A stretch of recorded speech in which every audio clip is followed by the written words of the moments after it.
आज चाहिँ म खसीको मासु बनाउन गइरहेको छु मेरो किचनमा। ल आउनु है त सुरु गरौँ कसरी बनाउँछु भनेर। सुरुमा चाहिँ मैले तेल राखेँ र यो प्रेसर कुकरमा तेल राखेपछि खडा मसला हालिदिएँ। खडा मसलापछि जिरा अनि जिरा राखिसकेपछि खोर्सानी हजुरहरूलाई कति चाहिन्छ त्यही अनुसारले तेजपत्ता राखेँ। त्यसपछि मैले मजाले प्याज राखेर त्यसलाई राम्रोसँग चलाएँ र त्यसपछि मैले लसुन राखिदिएको छु। लसुन राखेपछि पनि त्यसलाई राम्रोसँग चलाउने। त्यसपछि 10-15 मिनट त्यसलाई भुट्न दिइसकेपछि चाहिँ मैले यसमा खसीको मासु राखिदिएँ।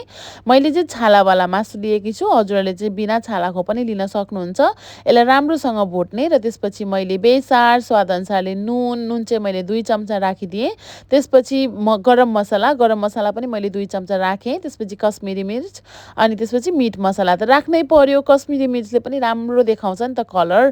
त्यसपछि यसलाई राम्रोसँग भुटिदिने। यसलाई चाहिँ मैले 15 देखि 20 मिनट भुटिसकेपछि चाहिँ यो चाहिँ आज मैले सुप बनाउन लागेकी भएर मैले 2 ग्लास जति चाहिँ पानी राखिदिएँ। हजुरहरू चाहिँ भुटेरै खान मन पराउनुहुन्छ भने चाहिँ मजाले भुट्नु होला। त्यसपछि चाहिँ मैले यसलाई सिटी लाग्नलाई छोडिदिएँ।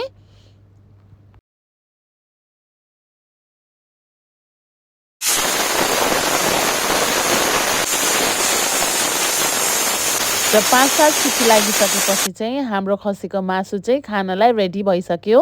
र हेर्न सक्नुहुन्छ कति राम्रो कति मिठो देखिएको छ है यो खसीको मासु। अब चाहिँ यसमा म धनिया हालेर यसलाई गार्निस गर्छु। र धनिया हालिसकेपछि चाहिँ मैले सर्भिङ बाउलमा यसलाई राख्न गइरहेको छु। र हजुरहरू पनि यदि मेरो च्यानलमा नयाँ हुनुहुन्छ भने चाहिँ लाइक सेयर सब्सक्राइब गर्न नबिर्सिनु होला नि है।